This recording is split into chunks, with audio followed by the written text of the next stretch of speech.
राधे राधे। नमस्कार दोस्तों, ब्रज के गीत चैनल पर आपका बहुत बहुत स्वागत है। दोस्तों, जन्माष्टमी है और जन्माष्टमी के लिए मैं जन्माष्टमी कब मनाई जाती है और इसकी कथा क्या है ये मैं आपको बताऊंगी। आपको पसंद आए तो वीडियो को लाइक करना, शेयर करना और कमेंट करना। तो सुनिए दोस्तों, ये कब मनाई जाती है जन्माष्टमी। भादों लगते ही अष्टमी को जन्माष्टमी होती है। जन्माष्टमी के दिन कृष्ण जी का जन्म हुआ था। भगवान का पालना सजाते हैं। भगवान का व्रत कर और श्रृंगार करके भगवान के लिए प्रसाद बनाते हैं। सब तरह का प्रसाद बनाएं, धनिये की पंजीरें बनाएं, पंचामृत, और रात को 12 बजे भगवान का जन्म होने के बाद भगवान की पूजा करें और भोग लगाएं। बाद में आरती करके प्रसाद बांटें और खुद भी खा लें। कृष्ण जन्माष्टमी की कथा इस प्रकार है, तो सुनिए दोस्तों। द्वापर युग में पृथ्वी पर राक्षसों का अत्याचार बढ़ने लगा। पृथ्वी गाय का रूप धरकर अपनी व्यथा सुनाने के लिए तथा अपने उद्धार के लिए ब्रह्मा जी के पास गई। ब्रह्मा जी सब देवताओं को साथ लेकर पृथ्वी को विष्णु के पास क्षीर सागर ले गए। उस समय भगवान विष्णु अनंत शैया पर शयन कर रहे थे। स्तुति करने पर भगवान की निंद्रा भंग हुई। भगवान ने ब्रह्मा एवं सभी देवताओं को देखकर उनके आने का कारण पूछा तो पृथ्वी बोली, हे भगवान, मैं पाप के बोझ से दबी जा रही हूँ, मेरा उद्धार कीजिए। यह सुनकर विष्णु बोले, मैं ब्रजमंडल में वासुदेव की पत्नी देवकी के गर्भ से जन्म लूँगा। तुम सब देवतागण ब्रज भूमि में जाकर यादव वंश में अपना शरीर धारण कर लो। इतना कहकर भगवान अंतर्ध्यान हो गए। इसके पश्चात देवता ब्रजमंडल में आकर यदुकुल में नंद, यशोदा तथा गोप गोपियों के रूप में पैदा हुए। द्वापर युग के अंत में मथुरा में उग्रसेन राजा राज्य करते थे। उग्रसेन के पुत्र का नाम कंस था।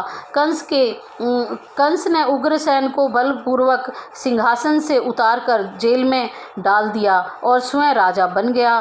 कंस की बहन देवकी का विवाह यादव कुल में वासुदेव के साथ निश्चित हो गया।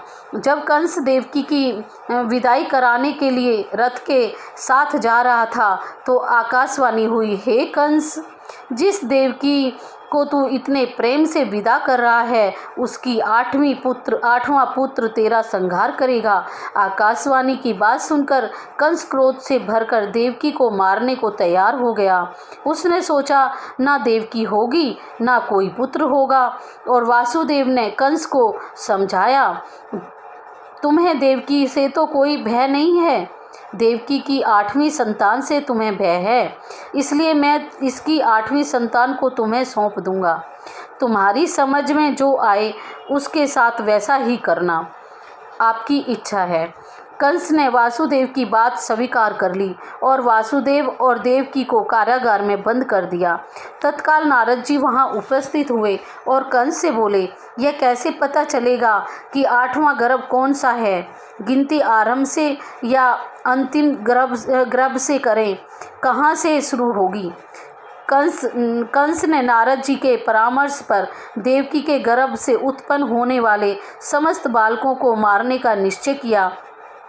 इस प्रकार एक एक करके कंस ने देवकी के 7 बालकों को निर्दयता पूर्वक मार डाला। भाद्रपद के कृष्ण पक्ष की अष्टमी को रोहिणी नक्षत्र में श्री कृष्ण का जन्म हुआ। उनके जन्म लेते ही जेल की कोठरी में प्रकाश फैल गया। वासुदेव देवकी के सामने शंख, चक्र, गदा एवं पद्मधारी चतुर्भुज भगवान ने अपना रूप प्रकट कर कहा, अब मैं बालक का रूप धारण करता हूँ। तुम मुझे तत्काल गोकुल में नंद के यहाँ पहुँचा दो और उसकी अभी अभी जन्मी कन्या को लाकर कंस को सौंप दो। तत्काल वासुदेव की हथकड़ियाँ खुल गईं, दरवाजे अपने आप खुल गए, पहरेदार सो गए। वासुदेव कृष्ण को सूप में रखकर गोकुल को चल दिए। रास्ते में यमुना श्री कृष्ण के चरणों को स्पर्श करने के लिए बढ़ने लगी। भगवान ने अपने पैर लटका दिए। चरण छूने के बाद यमुना घट गई। वासुदेव यमुना पार कर गोकुल में नंद के यहाँ गए। बालक कृष्ण को यशोदा जी की बगल में सुलाकर कन्या को लेकर वापस कंस के कारागार में आ गए। जेल के दरवाजे पूर्वत बंद हो गए। वासुदेव जी के हाथों में हथकड़ियाँ पड़ गईं। पहरेदार जाग गए। कन्या के रोने पर कंस को खबर दी गई। कंस ने कारागार में आकर कन्या को लेकर पत्थर पर पटक कर मारना चाहा, परंतु वह कंस के हाथ से छूटकर आकाश में उड़ गई और देवी का रूप धारण कर लिया और बोली, हे कंस, मुझे मारने से क्या लाभ है? तेरा शत्रु तो गोकुल पहुंच गया है। यह दृश्य देखकर कंस हतप्रभ और व्याकुल हो गया। कंस ने श्री कृष्ण को मारने के लिए अनेक दैत्य भेजे। श्री कृष्ण ने अपनी अलौकिक माया से सारे दैत्यों को मार डाला। बड़े होने पर कंस को मारकर उग्रसेन को राजगद्दी पर बैठाया। बोल कृष्ण भगवान की जय, नंद के लाला की जय। हाथी घोड़ा पाल की जय, कन्हैया लाल की। हाथी घोड़ा पाल की जय, कन्हैया लाल की। नंद घर आनंद भयो, जय कन्हैया लाल की। नमस्कार दोस्तों।